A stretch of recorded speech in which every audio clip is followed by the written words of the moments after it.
Back, welcome back. You already know what it is. Interview of the week, interview of the month, the year. I don't fucking know. This was a big one. Whether or not you think it should have even happened, or whether Tucker Carlson is an asshole or awesome, this was big. Vladimir Putin had not spoken to any Western media outlets since the start of the war, and yesterday he did, and we got to see it for 2 hours. We got to see his perspective. Uh, Shout out Cliffy Boy for the new format idea. Thank you. Yeah, let's get right into it. So I pretty much just wanted to I don't know. I think it's interesting and just wild how media has responded to this interview in every which way. And so pretty much what I did is I just set up I looked into a few articles. I watched the interview. Then I pulled up, I just Googled it and I just was like, what are the articles that are popping up and that people will be reading about this? So read a few and got some critiques pretty much. I mean, they pretty much all say the same thing. Um, that, it belittles the interview very much so. And this is going to be, and there's reason for that side ideologically, but this is going to be me pushing back at some of those things because I just think it's been the overwhelming response, at least from mainstream media. First article, New York Times. New York Times. I thought this article was okay. It wasn't terrible. It gave somewhat of an overview, a decent overview of the interview that took place. But it left out two key things, or got two things wrong, that I just wanted to point out, that are pretty important. So I wrote down Putin didn't say the U.S. should pressure Ukraine into negotiating. He said the U.S. should stop pressuring them not to negotiate. So in this article, they say that, you know, Putin says, to end the war, all the U.S. has to do is put pressure on a Ukraine that doesn't want to negotiate, make them negotiate. That's not what he said. He said that Ukraine, in fact, does want to negotiate, but that the U.S. has been putting pressure on the U.S. and the West at large has been putting pressure on them not to negotiate. And he even cited the fact that they had a peace agreement a few months into the war, and Boris Johnson came in and put an Ixnay on it, told them to back out, and that Zelensky had actually signed it before he did that.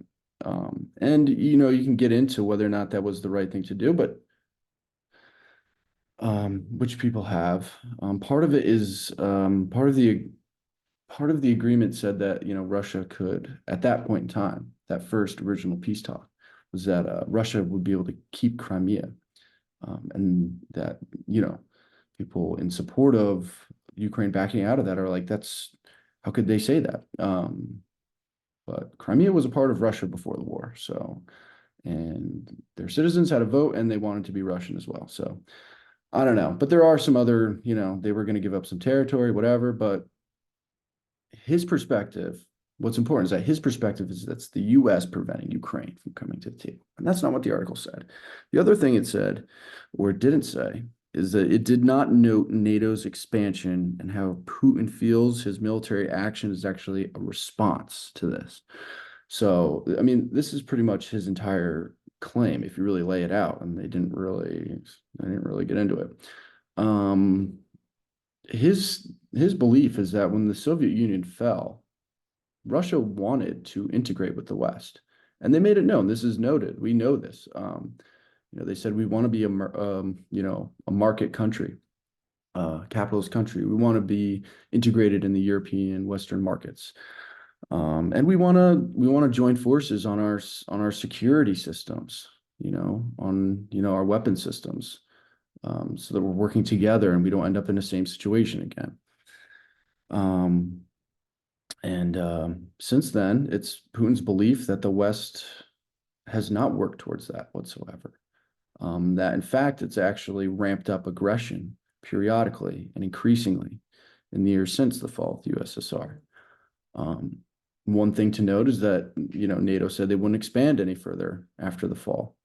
And that Putin actually at one time asked Bill Clinton if Russia could join, which he was denied. But NATO has expanded 5 times since the end of the war. So he sees this as well. Now you're on our doorstep. Now you're on something that I believe historically, not me, but Putin saying, historically, I believe this is Ukraine is a part of Russia, or is at least very integral to our culture, to our economy, to everything. And you want to make it NATO, this faction that has, this group that was created to target us, So I don't know whether or not you think that that's legitimate. He could just be like, a little paranoid, and you could make that argument for sure. But that's his perspective, and that was not mentioned in this article. Number 2, NPR. Thank you, Zoom, for being annoying. NPR. NPR, what the fuck happened to you? Aren't you supposed to be like the middle ground here? Like, aren't you public media? Tucker Carlson, the fired Fox News star, makes bid for relevance with Putin interview. Yeah, that's the way to characterize this. Goes to a country where you could definitely die as a journalist, and all he's looking for is relevance when he has plenty of relevance. I don't know. I just thought this entire article was simply just a hit piece on Tucker Carlson. It was like jabs taken at him. And it culminates at the end here, most specifically, said that, this is all just for relevance, and that ha ha ha. In the end, this interview was overshadowed by Biden and Trump news about their specific trials. So it didn't even get the main stage of the day. And he's fallen so far from prominence since he used to get 3 million viewers per night at Fox. Let's see what the views of this video are at right now. 144.5 million. I'd say you're wrong. I don't know. It seems better than 3 million. That was the entire article. It's fucking NPR. Moving on. Slate. I never read Slate before, to be quite honest with you. But I mean, this was mostly a fact-checking article, and read it. It's good. Some parts of it, these are some things that need to be fact-checked for sure. And this is the purpose of media. So much of media was saying, how dare Tucker Carlson not interrupt Putin when he's making these claims and then just, press him on every little point? There would be no conversation. And that's why he never had a conversation with Western media, because he would never let himself be explained, right? Okay, if you think that he's making all these critical errors, let him make his whole argument and then come back and say, this is where he went wrong. This is what he was right on. We can have a conversation about this. But what I don't like about this article is it points out the few things that he got wrong, whatever. And I haven't even researched this article. They might be fucking telling the wrong answer. This might be propaganda. I don't know. But they did that without nuance and without they left out a lot of key things. I'm like, okay, well, you're saying that this is wrong, but he did also make this point, and you're not saying that that was wrong. And it still kind of aligns with this idea that he's saying here, but you're just framing it as this is just one whole big misinformation campaign. Okay, great. Anyways, last but not least, CNN. Nice Pfizer ad there. Wonder where you guys get your money. CNN article, yeah. I just a lot more criticism for Tucker letting Putin tell his version of the story. Really pressed the idea that this interview gave into specific conspiracy theories, most notably in relation to U.S. presidents having a lot of their decisions undercut by their agency heads, what Putin said really is that he would have a one-on-one conversation with presidents. He's been around for a while, so he's worked with so many different presidents, and he would say, I would talk to them one-on-one for a while, and we would come away with one specific, would be one specific conclusion, and then they would go and they would talk to the people a few hours later the next day, and it would be a totally different answer. And then he had a frustration with this inconsistency. It wasn't promoting a conspiracy theory. I mean, presidents have people who they talk to, and he's just sharing an experience. I don't know, maybe he's lying, but it's far from just conspiracy theory. The other one was that the conspiracy theory that the U.S. is run by not by elected officials but by the CIA. Yeah, I mean there is a conspiracy theory that goes a little bit too far. I'll give you that, in concluding that the relevance of that. But there is no denying that the CIA has toppled governments in South America, Haiti, everywhere around the like. I mean, I, the entire Cold War was pretty much an intelligence war. So we have us and Russia have the best intelligence agencies, and what they're really good at is being secretive. So to say that it's totally just conspiracy theory, any consideration that they had a hand in any decisions made, um, whatever, shut the fuck up. I don't know. I mean, you could disagree with that. You could disagree with that, but just to categorize it as like conspiracy theory, it's more complicated than that. There's nuance here. I don't know. I don't want to keep rambling. I thought this was an important conversation, and it doesn't, I don't, I'm not choosing a side here.